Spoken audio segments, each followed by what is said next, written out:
میرا نام علی ہے اور میرے دوست ریحان نے مجھے اپنے گھر بھیجا کہ میں کسی مصیبت میں پھنس گیا ہوں اور گھر سے فرار ہوں۔ تم جا کر میرے گھر کے حال دیکھو کہ گھر میں کسی چیز کی ضرورت تو نہیں ہے۔ جب میں وہاں پہنچا تو معلوم ہوا کہ کسی کیس میں پولیس ریحان کے والد کو گرفتار کر کے لے گئی ہے اور اب انہیں ریحان کی تلاش ہے۔ میں نے گھر جا کر حال معلوم کیا تو وہاں ریحان کی بہن اور اس کی ماں موجود تھی۔ میں نے انہیں تسلی دی اور ہمت دیکھ کر جب واپس مڑنے لگا تو ریحان کی ماں نے مجھے آواز دے کر کہا، بیٹا ہم رات کو گھر میں اکیلے نہیں رہ سکتے، ایسا کرو تم آج رات ادھر ہی آ جانا۔ پہلے تو میں نے منع کر دیا، لیکن پھر ریحان کی ماں نے ریحان کو فون کیا اور کہا کہ علی سے کہو کہ وہ رات کو یہاں ضرور آئے۔ ریحان نے جب مجھے خود کہا تو میں انکار نہ کر سکا۔ خیر، میں اس وقت ان کے گھر سے روانہ ہو کر کام پر چلا گیا۔ پھر رات کو تقریباً 10 بجے ان کے گھر پہنچا۔ ریحان کی ماں اور بہن ابھی تک میرا انتظار کر رہی تھی۔ میرے پہنچتے ہی ریحان کی ماں نے کھانا پیش کیا اور ہم سب نے اکٹھے کھانا کھایا۔ ریحان کی ماں پولیس کے چھاپے کی وجہ سے بہت زیادہ ڈری ہوئی تھی۔ انہوں نے نیند کی گولی لی اور اپنے کمرے میں جا کر سو گئی۔ ریحان کی بہن پشمینہ نے میرا بستر دوسرے کمرے میں بچھایا اور خود اپنی ماں کے کمرے میں جا کر سو گئی۔ تاہم مجھے نیند نہیں آ رہی تھی اور میں خیالوں میں تھا۔ رات کو تقریباً 1 بجے دروازے پر دستک ہوئی۔ میں نے جا کر پوچھا کہ باہر سے آواز آئی تو دروازہ کھولو، پولیس آئی ہے۔ میں نے دروازہ کھولا تو پولیس والے موجود تھے، تو دروازہ کھلتے ہی مجھے دھکیل کر اندر داخل ہو گئے۔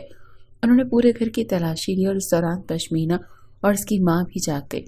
جب پولیس کو گھر میں چھاپے کے دوران ریحان نہیں ملا تو انہوں نے مجھ سے پوچھا کہ تم کون ہو؟ میں نے جواب دیا، میں مہمان ہوں، یہاں رات گزارنے آیا ہوں۔ انہوں نے کہا تم بھی ہمارے ساتھ چلو، شاید تمہیں ریحان کے بارے میں معلوم ہو، جب اسے پکڑ لیں گے تو تمہیں چھوڑ دیں گے۔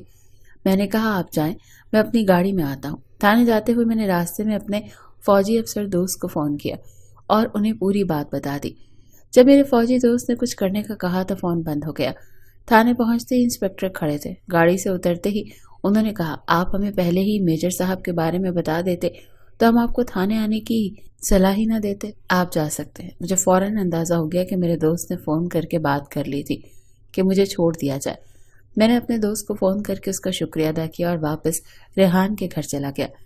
جب میں گھر پہنچا تو پشمینہ اور اس کی ماں سیڑھیوں میں بیٹھ کر رو رہی تھی۔ مجھے دیکھتے ہی پشمینہ دوڑ کر میرے پاس آئی اور میرے گلے لگ کر رونے لگی۔ اس لمحے پہلی بار مجھے یہ احساس ہوا کہ وہ اب جوان ہو چکی ہے۔ میرے ذہن میں عجیب خیالات آنے لگے، لیکن پھر بھی میں نے اپنے خیالات کو جھٹک دیا۔ جب وہ مجھ سے علیحدہ ہوئی تو میں نے اسے اس کی ماں کو حوصلہ دیتے ہوئے کہا کہ سب ٹھیک ہو جائے گا، آپ فکر نہ کریں، اب آپ لوگ سو جائیں۔ وہ دونوں کمرے میں چلی گئیں اور میں بھی دوسرے کمرے میں چلا گیا۔ رات بھر مجھے نیند نہیں آئی اور میں جاگتا رہا۔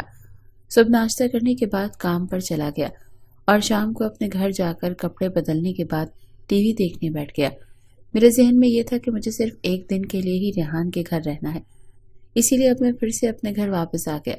تھوڑی دیر بعد پشمینہ کا فون آیا اور اس نے کہا، بھائی آپ ابھی تک گھر واپس کیوں نہیں آئے؟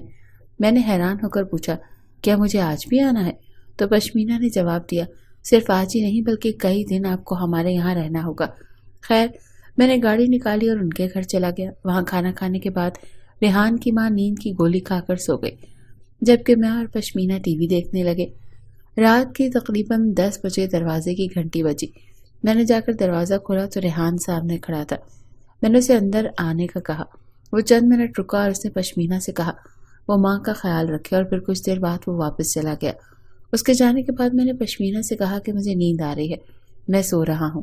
تو اس نے کہا کہ کل رات ماں تو سو ہی رہی، لیکن مجھے نیند نہیں آئی، میں ساری رات جاگتی رہی، اسی لیے آج میں نے آپ کا بستر بھی ماں کے کمرے میں لگا دیا ہے۔ میں نے اسے کہا کہ مجھے اس کمرے میں نیند نہیں آئے گی کیونکہ میں اکیلا سونے کا عادی ہوں۔ تو وہ بولی یہ ماں نے کہا ہے تو آپ کو ان کی بات ماننی پڑے گی۔ خیر، میں اس کمرے میں چلا گیا جہاں ریحان کی ماں بیڈ پر لیٹی ہوئی تھی اور میرا بستر زمین پر پڑا ہوا تھا۔ پشمینہ خود صوفے پر لیٹ گئی۔ ہم تھوڑی دیر تک باتیں کرتے رہے اور پھر پشمینہ سو گئی، جبکہ میں جاگتے ہوئے سوچ میں ڈوبا رہا۔ رات کے کسی پہر میری بھی آنکھ لگ گئی، لیکن تھوڑی دیر بعد ہی ریحان کی ماں کے کھانسنے سے پھر جاگ گیا۔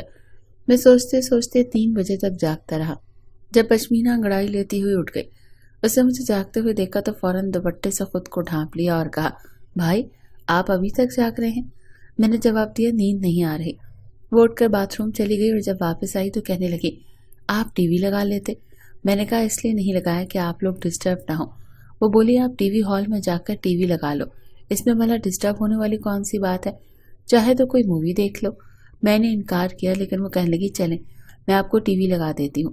میں بھی اس کے پیچھے ٹی وی ہال میں چلا گیا جہاں اس نے ٹی وی لگا کر ریموٹ میرے ہاتھ میں دیا اور کہا جو بھی چینل دیکھنا ہے لگا لیں۔ میں نے ریموٹ پکڑ لیا اور اس سے کہا ایک گلاس پانی لے آؤ۔ جب وہ پانی لینے گئی تو اچانک میرے دماغ میں خیال آیا اور میں نے اپنے ہاتھ کی ہتھیلی دیکھنا شروع کر دی۔ وہ پانی لے کر آئی تو مجھے دیکھ کر کہنے لگی کیا دیکھ رہے ہیں؟ میں نے پشمینہ سے کہا میں دیکھ رہا ہوں کہ قسمت میں کیا لکھا ہے۔ یہ سن کر وہ مجھ سے پوچھنے لگی کیا آپ ہاتھ دیکھ لیتے ہیں؟ میں نے کہا بس تھوڑا بہت۔ یہ سن کر وہ بولی میرا بھی ہاتھ دیکھیں۔ میں نے پہلے انکار کیا لیکن وہ ضد کرنے لگی۔ آخر کار میں نے کہا ٹھیک ہے میں دیکھتا ہوں، مگر مجھے اس بارے میں زیادہ پتہ نہیں ہے۔ میں فوراً میرے پاس آ کر بیٹھ گئی اور اپنا ہاتھ میرے آگے کر دیا۔ میں نے اس کا ہاتھ اس انداز سے پکڑا کہ وہ تھوڑی سی شرما گئی۔ میں کچھ دیر تک اس کا ہاتھ دیکھتا رہا لیکن کچھ نہیں بولا۔ پھر جب میں نے اس کا ہاتھ چھوڑ دیا تو اس نے پوچھا میری قسمت کیا کہتی ہے؟ میں پھر خاموش رہا اور اس نے دوبارہ سوال کیا۔ میں نے کہا مجھے تمہارے ہاتھ کی سمجھ نہیں آئی۔ وہ بولی آپ جان بوجھ کر نہیں بتا رہے، پلیز بتائیں نا۔ میں نے پھر سے اسے ٹالنے کی کوشش کی لیکن وہ پھر سے ضد کرنے لگی۔ میں نے کہا جو مجھے سمجھ آیا ہے وہ میں تم سے نہیں کہہ سکتا۔ تو وہ بولی کیوں نہیں کہہ سکتے؟ میں نے جواب دیا بات ہی کچھ ایسی ہے۔ پھر میں نے اسے کہا کیا تم کسی لڑکے کو پسند کرتی ہو؟ یہ سن کر وہ خاموش ہو گئی۔ میں نے پھر سے اپنا سوال دہرایا تو اس نے ہاں میں سر ہلایا۔ میں نے پشمینہ سے پوچھا کہ یہ کھیل کتنی دیر سے چل رہا ہے اور کیسے شروع ہوا؟ تو وہ جھجک گئی۔ میں نے کہا یہ بات راز ہی رہے گی، تم بے فکر ہو کر بتاؤ۔ وہ کہنے لگی یہ غلط نمبر سے اس لڑکے سے بات شروع ہوئی تھی، ابھی تک صرف ہم نے باتیں ہی کی ہیں۔ میں نے اسے کہا اس لڑکے کو چھوڑ دو، تمہارے لیے یہی بہتر ہے۔ وہ حیران ہو کر پوچھنے لگی کیوں؟ تو میں نے کہا یہ میں نہیں جانتا مگر تمہارے لیے یہی بہتر ہے۔ پھر وہ بولی میرے ہاتھوں کی لکیریں اور کیا کہتی ہیں؟ میں نے جواب دیا تم بہت لکی ہو اور آئندہ 4 سے 5 سالوں میں تمہارا دوسرے ملک جانا ہوگا۔ اب میں زیادہ کچھ نہیں بتا سکتا۔ وہ پھر سے ضد کرنے لگی۔ میں نے پشمینہ کو ہاتھ آگے کرنے کو کہا تو اس نے آگے بڑھا دیا۔ پھر میں نے اس کا ہاتھ پکڑ کر آہستہ سے دبانا شروع کر دیا۔ میری نظر اس کے ہاتھ کی طرف تھی اور میں نظریں چرا کر اس کی طرف دیکھ رہا تھا۔ وہ یہ دیکھ گئی۔ میں نے اسے پھر سے اس کی ٹھوڑی سے پکڑ کر اس کا چہرہ اوپر کیا اور کہا ایک بات کہوں؟ اس نے خاموشی سے سر ہلایا۔ میں نے پھر سے کہا تم بہت خوبصورت ہو، تم سے جس انسان کی شادی ہوگی وہ بہت خوش قسمت ہوگا۔ یہ سن کر وہ شرما گئی اور شرم سے اس کا چہرہ لال ہو گیا۔ اچانک پتہ نہیں اس کے دماغ میں کیا آیا، اس نے مجھ سے خود کو چھڑا لیا اور کھڑی ہو گئی۔ میں نے اسے پکڑنے کی کوشش کی تو وہ پیچھے ہو کر بولی بھائی یہ سب ٹھیک نہیں ہے۔ یہ کہہ کر وہ ٹی وی ہال سے نکل گئی اور کمرے میں جا کر لیٹ گئی۔ میں بھی اس کے پیچھے کمرے میں گیا تو دیکھا وہ چادر منہ پر ڈال کر لیٹی ہوئی ہے۔ میں نے اسے دوبارہ پکارا مگر اس نے کوئی جواب نہیں دیا۔ میں نے فیصلہ کیا کہ اس کو آواز نہ دوں اور خود ٹی وی ہال میں واپس آ گیا۔ لیکن میرے دماغ میں یہ خیال گھومتا رہا کہ اگر اس نے صبح اپنی ماں کو سب کچھ بتا دیا تو مجھے بہت شرمندگی ہوگی۔ خیر اسی سوچ میں صبح ہوئی اور 9 بجے کے قریب اس کی ماں بھی اٹھ گئی۔ پشمینہ نے آواز دی کہ ناشتے کے لیے آئیں، لگ گیا ہے۔ میں کمرے میں گیا تو اس کی ماں نے کہا بیٹا تمہاری آنکھیں سرخ ہو رہی ہیں، کیا تم رات کو نہیں سوئے؟ میں نے جواب دیا آنٹی نیند نہیں آئی، اسی لیے ساری رات ٹی وی دیکھتا رہا۔ ناشتہ کرنے کے دوران پشمینہ نیچے بیٹھی رہی اور اس نے بھی میری طرح صحیح سے کچھ نہیں کھایا۔ اس کے بعد میں گاڑی میں بیٹھا اور دفتر جانے کے بجائے گھر چلا گیا۔ وہاں پہنچ کر میں نے دفتر میں فون کیا کہ میری طبیعت خراب ہے اسی لیے میں آج نہیں آ سکوں گا، اور پھر بیڈ پر لیٹ گیا جہاں مجھے فوراً نیند آ گئی۔ شام 4 بجے کے قریب میری آنکھ کھلی تو موبائل پر ایک میسج آیا ہوا تھا۔ میسج پڑھا تو پشمینہ کا تھا جس میں لکھا تھا بھائی رات کو جو کچھ ہوا وہ اچھا نہیں ہوا، اب اس بارے میں کسی کو خبر نہ ہو۔ میں بھی کوشش کروں گی کہ آئندہ ایسا نہ ہو اور آپ بھی آئندہ ایسا کرنے کی کوشش نہ کریں۔ میں نے یہ میسج پڑھ کر پشمینہ کے موبائل پر فون کیا تو اس نے فون نہیں اٹھایا۔ پھر میں نے ان کے گھر کے نمبر پر فون کیا تو اس نے اٹھایا۔ میں نے میسج کے بارے میں بات شروع کی تو اس نے کہا اگر کوئی اور بات کرنی ہے تو کر لیں، یہ معاملہ ہمیشہ کے لیے ختم ہو گیا ہے۔ میں نے اس سے کہا ٹھیک ہے آئندہ آپ کے گھر نہیں آؤں گا، تو اس نے کہا ٹھیک ہے۔ یہ کہہ کر اس نے فون بند کر دیا۔ اس کے بعد میں نے سوچا کہ آج کے بعد میں ان کے گھر نہیں جاؤں گا۔